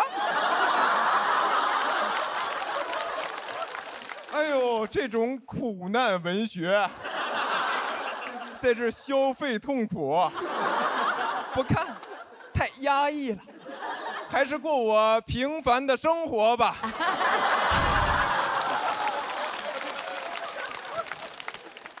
我真心希望大家每个人都能过得好，但这是不是也像是一种幻想？所以我就不想给建议，我想拍个短剧，一觉醒来，我们每天都有时间阅读和生活。谢谢你们，我是翔宇。Hello， 大家好，我是刘洋。哎呀，算是重回到这个舞台了。就是大家也知道，去年参加了2个很优秀的节目，取得了一些略微的小成绩啊，甚至还出了一本书啊。书名叫《只有我一个人觉得被冒犯了吗》啊，然后，但说实话，多了很多的机会，现在甚至能拍一些个影视剧了。前一段时间甚至还拍了一部院线电影好吧，这个牛只能吹到这儿了，因为我那个角色实在是太小了，就是那个角色小的，就这么说，就如果你想在电影院看到我的角色，得我跟你一块儿去电影院。我就坐你旁边，一到那我说，哎，你说哦，那就是我的角色，就那么小。但说实话，这种机会非常的难得。但我这个人是这样的，只要机会难得，我就会觉得不配得。我到那儿特别的紧张，我到了剧组，我什么都不敢干，我生怕我干任何一件事儿，他们就把我给换了。我甚至我不骗大家，真的，我饭都不敢吃。剧组老师说，刘老师吃盒饭吧，我说我从不吃饭。我生怕我一吃饭，他说这个演员竟然吃饭，赶紧把他换一个没嘴的过来。我特别紧张，尤其是我看到那个收音的麦也是，第一次拍它有那个麦，各位见过哈？我看这玩意儿压力大死了。我不是因为别的，我是因为它离我太远了。我在想，这个麦离我那么远，我如果台词没收到，他觉得是我演员的问题，把我换了怎么办？所以我想的是，我要在拍的时候尽量离他近一点。我就一说话就是你这是要干什么？然后他说你这是要干什么？突然想亲我这个人。但是有的时候最紧张的是，他有的时候他这个麦要贴在你的皮肤上，他直接贴在皮肤上，这个真的压力太大。因为我这个人特别能出汗，就这个麦根本就贴不住，我太能出汗。当然这不怪我，这怪我的基因，因为我姓刘嘛，姓刘的当皇上的时代是汉朝。什么东西？又汗又潮。我这个麦只要贴在我身上，滋儿就掉到我肚脐眼，一贴滋儿就掉到我肚脐眼，感觉是那个麦说行了，嘴说的也差不多了啊，我们听听肚脐眼怎么想。然后每次都掉，我说我是怎么发现的？是那个导演拍了几条跑过来跟我说，他说刘老师，表演特别好，表情动作都很到位，但是如果您对我们的台词有意见，能不能说出来咱们商量？不要直接删掉。我说我有病吗？我一共3句台词，我删1句的意义是什么？我比较喜欢偶数吗？我。然后我说，他说你看看回放，我一看回放，我的天啊，各位，我何止是删掉，我还怪叫啊。那个麦就往下的时候，我这个声音就越来越拖，逐渐消失，然后一阵沉默之后，就是一个喉咙里的怒音。就在因为我的麦在掉，我一说话就是你今天怎么看着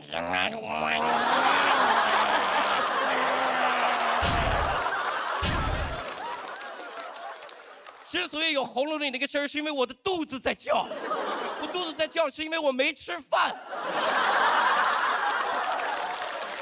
我因为没吃盒饭，我叫他领了盒饭。然后我跟音响老师说：“我老师，看这你帮我解决一下，这个老往下掉怎么办？”音响老师说：“刘老师没事儿，我给你一好东西，这个劲儿大。”我说：“我可不碰劲儿大的啊！我刚进影视圈，想让我塌房。你别以为我脱口秀圈的我没见识，我们圈最不缺的就是教训。”他说：“不是，这个是胸带勒的劲儿贼大。”我说你们这儿好好说话，判几年啊？你们这儿胸带是什么呢？各位是这样，它就像一个皮尺一样，是一个肉色的皮尺，它直接勒在你的胸口，然后记住了，它把那个麦直接夹在胸带上就行，怎么出汗都没事儿。我说这也太牛了。他说更牛的是，整个剧组只有你有。我说那我可得好好珍惜了。我第2天我那台词我给导演不同的状态，我甚至我的导口，我说你今天怎么看起来怪怪的呀？各种夹子音演完了之后，导演跑过来说刘老师非常好，表情动作都很到位，台词尤其清晰。但是如果您想改人物性格，能不能先跟我们商量一下，不要直接做这么大胆的改动？我说不是，我改哪儿了？他说你不是把他改成一个死变态了吗？我说不是导演，我不理解，我来你们这儿我要不删成偶数，要不改成变态，我是什么奇变偶不变？导演说你来看回放，我一看回放，我去各位，我可太变态了，我太变态。各位，但是是这样的，我不是一上来就变态，我是渐变。它是怎么个过程呢？它是这样的，我是每天早晨健身，所以我的肌肉在早晨的时候是充血状态，非常的饱满。那个胸带到这儿，叭就勒紧了。那个麦过来根本就不用勒，我直接拿胸肌叭就给它夹死了。吹牛了，吹牛了，吹牛了，吹牛了，这吹牛了，吹牛了，吹牛了，这吹牛想看到我胸肌比看到我角色还难啊。总之就是早晨的时候勒得特别的死，但是随着肌肉充血状态的消失，我这个肌肉就会回去一点。我这个胸带就会往下掉一点，但各位注意，它不是全掉，它是就掉一点。所以我发现我在回放里说台词的时候，会有一些下意识的动作。我一说台词就是：“你现在怎么看起来怪怪的呀？是我哪里看起来不一样了吗？怎么不敢直视我呀？”我说这也太难直视了，这个。然后关键我也没法跟大家澄清，因为整个剧组只有我有。我总不能开之前说，各位开工之前我说2句啊，这个是麦克，别人只会说我刘老师管他胸罩叫麦克。不光穿那女士内衣，还给内衣起名字，还起了个男人的名字，麦克，好歹叫米歇尔吧。小海都只穿8小时，他一直带着。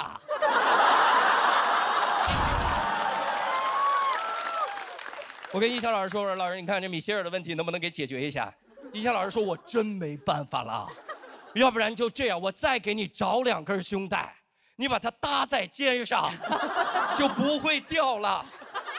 我说那就更像了，那从背后看都一样了，从正面看以为我穿反了。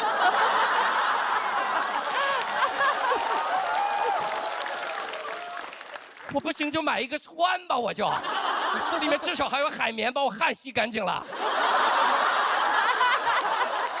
哇！庆幸的是，各位，庆幸的是，最后我的角色没有被换掉，哇！因为被整个剪掉了，被整个剪掉。当时我知道这个坏消息的时候，我在想，我应该能想到的，因为拍的时候就早有胸罩。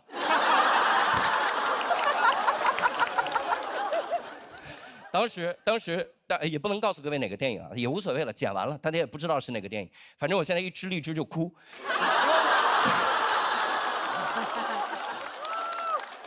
从来只有妃子笑，有谁听到刘洋哭啊？那一瞬间，我真的暗暗发誓，我说总有一天我要吃剧组盒饭吃个够。然后如果真的有那天，我希望能给大家重新自我介绍。大家好，我叫刘洋，其实呢，我是一个演员。谢谢大家，我是刘洋，谢谢。